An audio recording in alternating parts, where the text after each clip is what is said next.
Yo, what's going on? Cruising through Indiana here.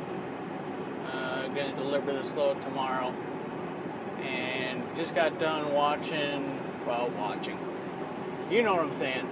Listening to a video by Trucker Brown, who basically is responsible for me sitting in this seat, essentially. I don't know, influenced me pretty good to do what I do, and he's talking about basically being an efficient truck driver. And this was the stuff that interested me a lot before I got into the industry. Like, I didn't know exactly what was going on and all that. So, like, I'd watch these videos and I'd have no idea what he was talking about, and like, I don't know. I kind of pieced it together, but basically, this little video right here isn't going to be any, like, philosophical crap or whatever. This is going to be straight up trucking, how to make it happen, basically. Now, see, there's a lot of things that go into it, but mainly the things that are always on my mind are three things: efficiency, consistency, and safety. Those three things right there. That's it. That's all that's on my mind all day. How can I be more efficient? Is there any way that I can be consistent with what I'm doing? You know, am I, like, I don't know. You know what I'm saying. And being safe, obviously. If you're not being safe, then you're gonna get hurt, and you're not gonna be able to do what you do, and that's gonna be an issue, obviously. You know.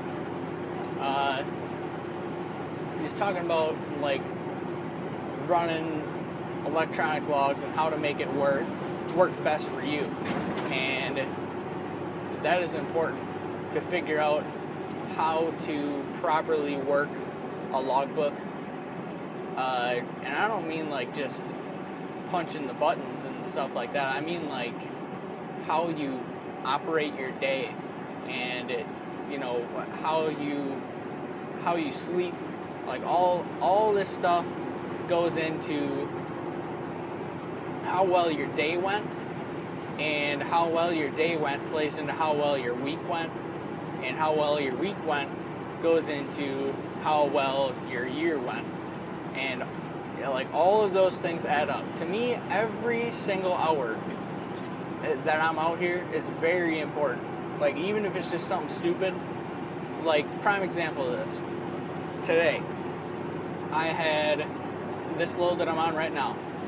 I picked it up, and I started there. Basically, I slept at the shipper, which is another thing that's important. You don't have to start your logbook in the morning if you don't want to, and I mean, maybe that's illegal, but whatever. Slept there, and it was 350 miles or something like that to my fuel stop, and I was like, that is perfect. That's how I look at things. It's like, how am I going to line this up to work for me?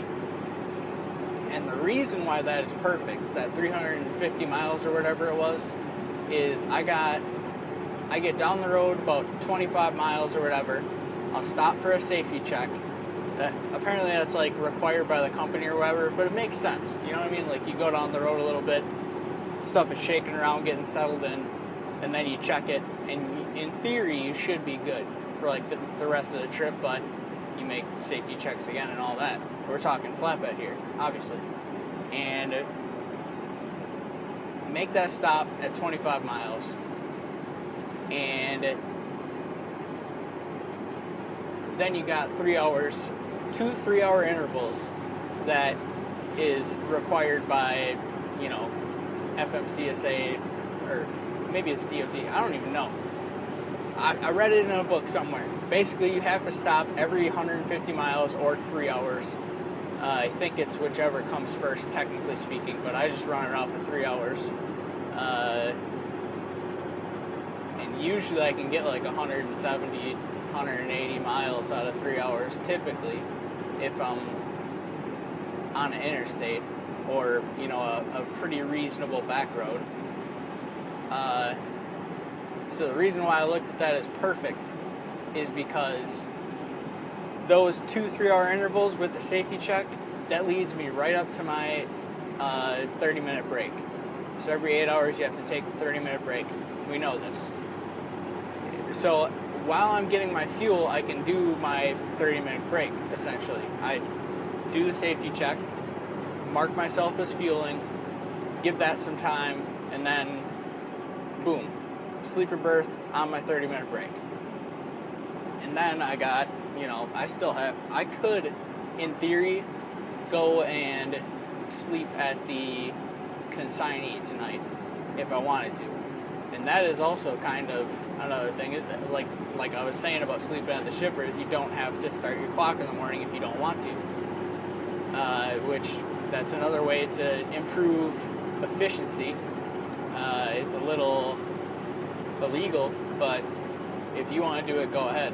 You know what I mean? Like, it's just little stuff like that that can help out your day.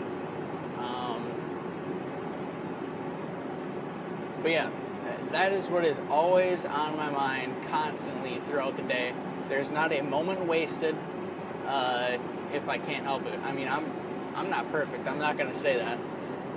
There are just days where, for me, the real problem is sometimes, I don't know why, but sometimes I just turn off my alarm clock and go back to bed. I don't know why it happens, but like once every couple of weeks, usually. It used to be bad, and I was like, I can't do this anymore. Like, it made me feel horrible inside to not be able to be counted on, basically. So I was like, you know, I gotta fix this and figure out how to, like, not do that or whatever. And, you know, experimentation led me to where I am now, where it's almost perfect, but, you know, I would rather have it be like never happen ever. That'd be great. But outside of that, you know, I'm young enough to just run my ass off and not really care. And that was a different thing they was talking about, is during the day, you know, not stopping and all of that. I know my parents always give me crap about this, and I mean, so does everyone else. Basically, I have driven across the entire United States and hardly seen a thing. And I mean, that's the way that I like it. You know, I can look on the side of the road and see what I'm looking at or whatever, but I'm not gonna stop just to like check something out or like, you know, go look at you know, antennas for my CV, whatever. You know what I'm talking about? Like just messing around, lollygagging basically. You're not really doing anything. So throughout my entire day, I'm moving with purpose constantly. When I'm loading, unloading, fueling, all of that. My goal when I pull into a place, or if I'm getting fuel, my goal is to beat the guy that got there before me. You know, loading or unloading, someone's in front of you in line or whatever, I will, you know, obviously wait for them to get loaded first. They were there first, but my goal is to work harder than them at the shipper, consignee, whatever, and beat them out of the gate. To me, that it's sort of it's a sort of satisfaction or whatever that I'm, you know, working a little harder than this guy, but mainly it's because you're being more efficient than another driver. I like to think that I'm more efficient than another driver, you know what I'm saying?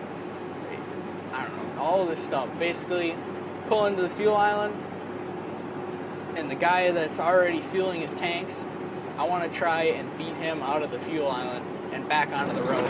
And it's the same deal, where I'm, you know, basically I'm judging off of other people around me if I'm actually if I'm actually working hard or if I'm just like thinking that I work hard. That's how I would explain it.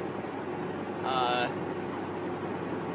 mean, the same thing happened today at my fuel stop. Is like I pulled up when a guy he had the pump, or what do you want to call it? What is the technical term? He was fueling his tanks, and I beat him out of the fuel island, but I had to take my 30-minute break. We know this. So it's just stuff like that that is important. If there's anything that you want to take from this, it is 3 words: efficiency, consistency, and safety. Those are the 3 things you gotta focus on 24/7. I mean, just rolling down the road. Here we go. We got another example. Boys and girls. That California trip that I filmed, I mean, you might have to go a little bit back on my channel, but it should be that far back. The California trip that I filmed, once I picked up that load and they gave me an appointment time, my first thought was I don't know. Basically, the first thing that I thought was, you think I'm going to show up then? Yeah, there's no chance. I'm going to show up way earlier than that. Like, can I do that? Is that possible? And I started doing the math immediately. I looked at the 2,500 miles that I had left to go and the appointment time that I had, and basically just did the math.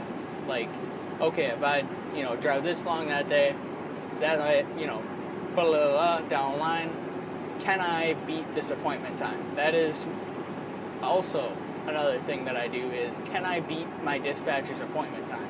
Can I show up earlier? And if you go back and watch that California video, I was about a day early. Well, not a full day early, but I was considerably earlier than they needed me there. And in flatbed, it is a possibility that you could get unloaded a day early.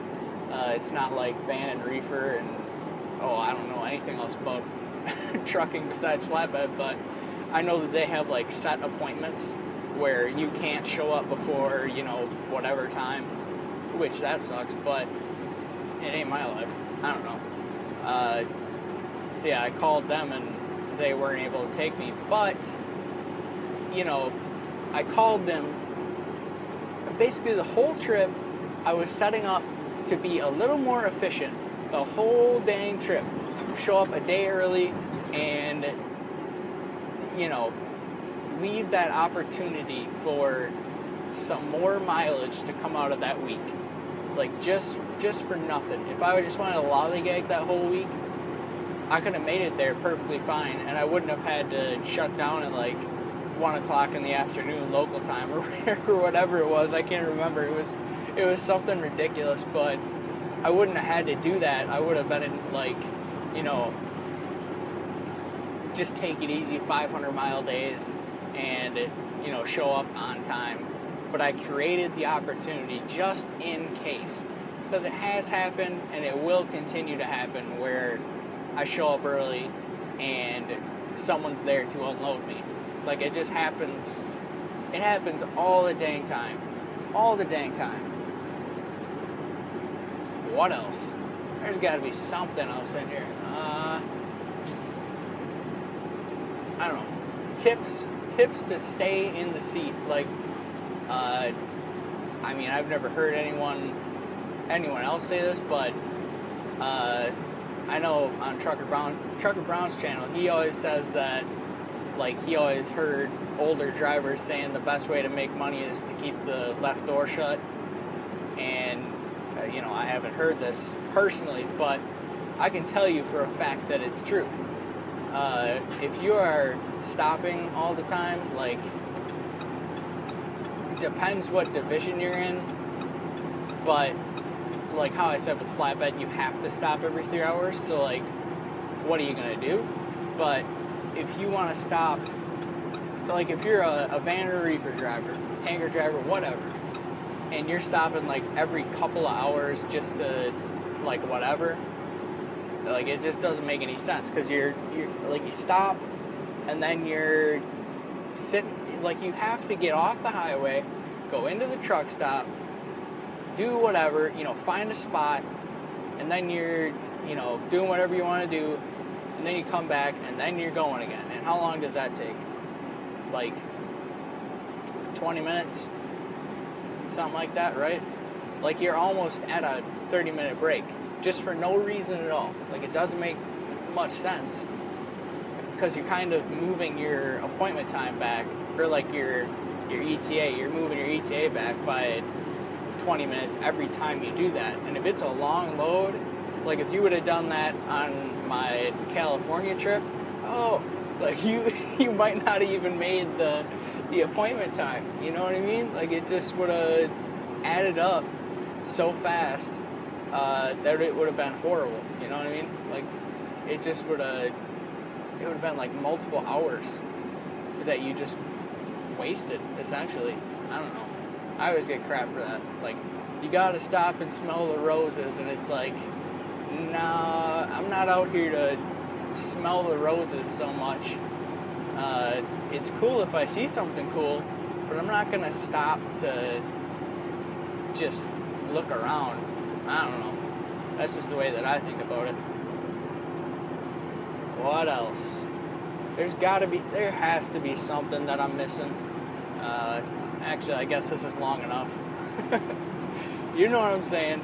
Remember the 3 magical words of trucking: efficiency, consistency, and safety, and you will make money. Well, this sounds like an infomercial now, but efficiency, consistency, and safety, and you will probably do just fine. You'll probably make reasonable money unless you're at a bad company or whatever.